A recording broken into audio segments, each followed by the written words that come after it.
Hey guys, my name's Gloria and welcome back to my channel. Today is my last installment of these comparison videos that I've been doing just for the books that I read in the last month or so, or for the whole of November I think. And today I have two that didn't sort of fit with the other one, so I kind of had a linking between the other books. The first video, they both had possession in the title. The second video, they were sort of historical novels. And the third one, there was like a supernatural, otherworldly element to them. These two, I would struggle to find a comparison between them, but I'm gonna do it anyway. So the first one is Mexican Gothic, which you may have seen before. It was quite popular. I saw it on Instagram. I saw everyone doing videos of it. It tells the story of, is it Noemi? I think it's Noemi. Noemi, she is a beautiful, young, high-class lady who likes to go out and dance with lots of men, but she doesn't want a boyfriend or anything. And she is asked to, well, her and her father get a worrying letter from her cousin who has married an Englishman and is now living with him in his mansion. And she gets a worrying letter from her cousin saying that things are wrong here, I don't want to be here, and I think my husband is dangerous. So she goes to stay and goes to try and figure out what is wrong. Is her cousin okay? Is her cousin really sick, or are they just pretending she's sick? And she finds it very unwelcoming. Her and her family are Mexican, and this is an English family who came over and owned a once very wealthy silver mine, but are no longer wealthy, and they live in this big mansion that seems like it was just plucked from the English countryside and transported over to Mexico. And they don't want her smoking in the house, they don't want her leaving the house once she gets there, but she does start to make friends with one of the younger members of the family. He's sort of her age, and he seems to see the family kind of from the same way that she does. He's still there, he's still with them, but he knows that they're kind of messed up. So it's sort of a gothic story of her trying to figure out what is wrong with her cousin and this family. And then we have this. So this is Dave versus the Monsters by John Birmingham. I think it is the start of a trilogy or a series of books.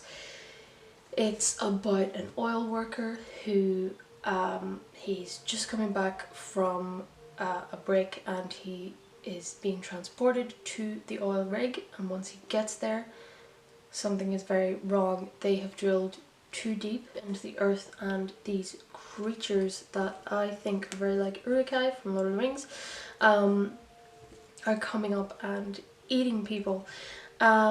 It's very much a macho story. Dave is almost immediately imbued with these supernatural powers for some reason.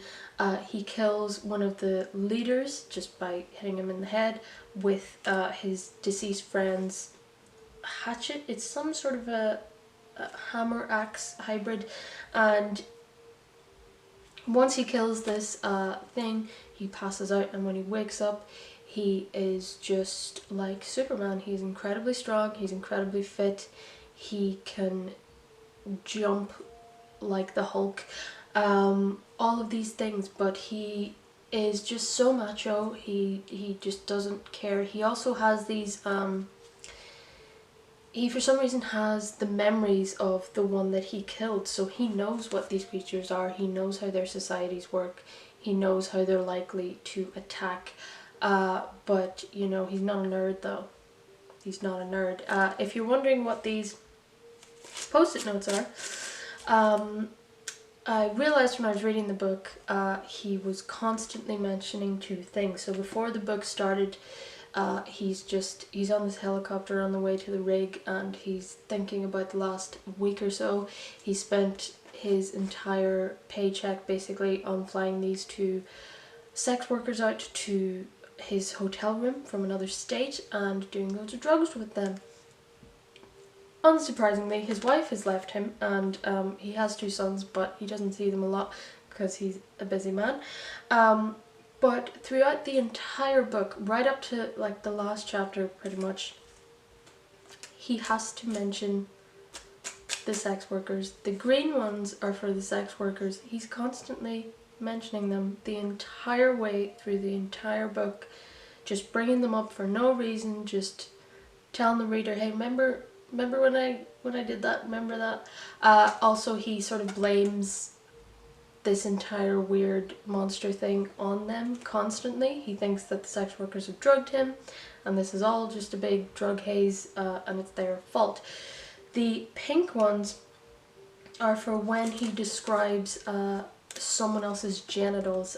He is obsessed with describing not only other men's genitals but the creature's genitals, because they are naked, they have massive dongs, and get erections quite easily apparently. So the pink ones are for every time he tells me the swinging capabilities or the weight of another man's testicles, which just happens way too much. So I guess the comparison with these could be gender. So this is a book about a woman and her close female cousin, written by a woman. This is about Dave and the monsters with massive swinging dicks, and it's written by a man. It's written to be very macho, very in your face, there's a lot of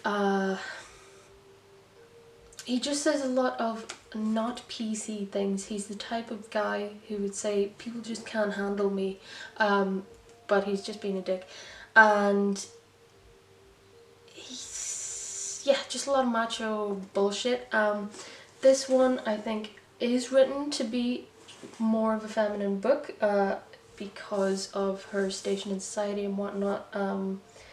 Noemi she's very into her fashion, she's very into the dresses she wears and her accessories and the sort of style of the house and whatnot. I say whatnot a lot. So I think you could compare them in that vein. Do you want to guess which one I liked better? So I will be keeping Mexican Gothic. I will be removing these post-its and be giving this to someone else, someone who might enjoy it. I expected this to be just a fun romp, you know, a guy going about bashing monsters in the head, something like Shaun of the Dead or something, but it just ended up being really annoying, and the main character is just not likable in any way, and apparently there are 2 more of them, which I am not in any way interested in. So that is that. That is my video for today. Thank you so much for watching. If you like what I'm doing here, you can like and subscribe down below. I would really appreciate it. I really appreciate everyone who has subscribed to my channel this year. It's been crazy. I hope everyone's having a great Christmas, a great end of the year, and I shall see you in the next video.